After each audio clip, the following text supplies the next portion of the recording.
Thank you. Suzanne Muna, Unite Housing Workers Branch Secretary and Unite National Executive Member. As other speakers have eloquently described, the Housing Bill aims to deliver a whole new set of indignities. It will reduce the protections we used to enjoy, and it will fragment our communities by oiling the wheels of social cleansing projects. But I want to talk about how we can resist, because we don't have to concede what was won for us through past struggles. Go back 50 years and social housing used to mean security in your home, support services for those who needed them, and rents well below average market rates.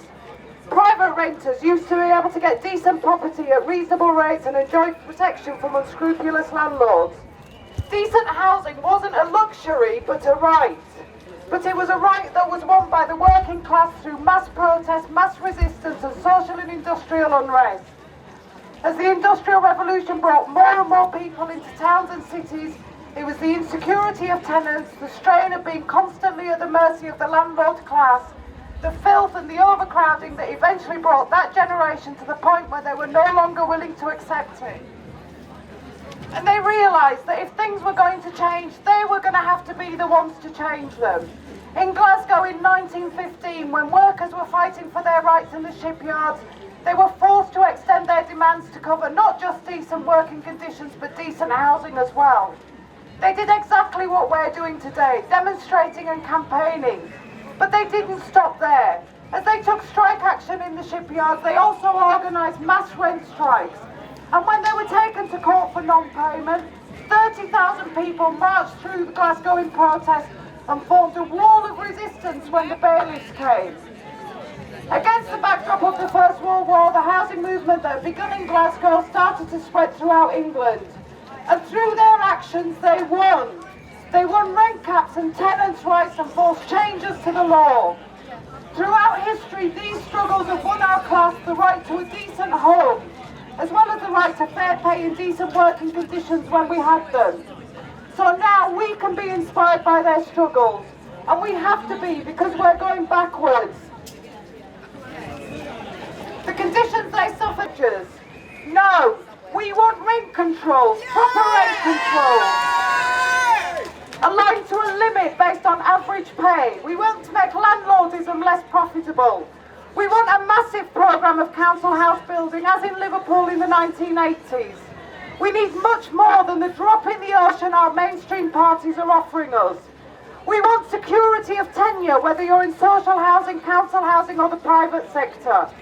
We need significantly more legal protections and proper monitoring and enforcement action if landlords of any kind don't comply. We want everyone to be given access to the legal system, not just those who can afford to pay. These demands are not much to ask for in a civilised society in one of the richest countries in the world. We've made a good start. We're marching today. Tomorrow we can take other steps. Through our trade unions and in our communities, we can organise and mobilise to actively pressure our councils and government bodies with clear housing demands. We know that it's been done before. We have to believe that we can do it again. So I look forward to one day standing here at a victory rally when we can say to ourselves that we have given our children safe, secure and properly affordable housing. Thank you. Thank you. That was Suzanne Muna from the Unite Housing Workers branch. Can I just say, I know there's a number of Southwark people at this demonstration. The Southwark banner is over there to my left. So if you could congregate around that banner and we can all walk off together at the end, that would be fantastic. Okay, so next we have Nancy Taaffe from the Waltham Forest Housing Action Campaign and TUSC, the Trade Unionist and Socialist Coalition. Well, hello and thank you for letting me speak today. Some of you may have seen that on Tuesday, we in Waltham Forest Housing Action Trust disrupted an auction of properties that were up for sale at Butterfield's E17 in Walthamstow. In a very plush dining hall at the Connaught Rooms, we said our piece about the aggressive sell-off of properties in Butterfield's E17, and the speakers are going to be on at the end when we finish the march. I hope people go up to them, wish them well. A whole layer of them received further eviction notices yesterday. say. But what does the situation in Walthamstow with Butterfield's E17 show us? It shows us that if you resist, you can build a movement. If this bill goes through, it will mean mass displacement of people, just like what we're experiencing in Walthamstow. Whether it's through demolition of estates, whether it's through hiking up the rents, or whether it's through regeneration. Already, 50,000 working class people have been pushed out of their homes through the benefit cap. This will intensify if this bill goes through.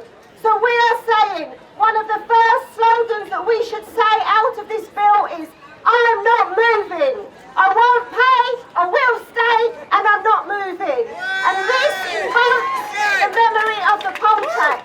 Because what did the poll tax say? It said can't pay, won't pay. And it built itself a year before the poll tax was introduced. Mass resistance in the working class communities and on the estates, outside the courts. We mobilised an army. We defeated Thatcher. We buried the poll tax. And we can do the same around this bill and bury Cameron with it. Thank you, everyone. That's Nancy Taaffe from our Waltham Forest Housing Action Group. Before we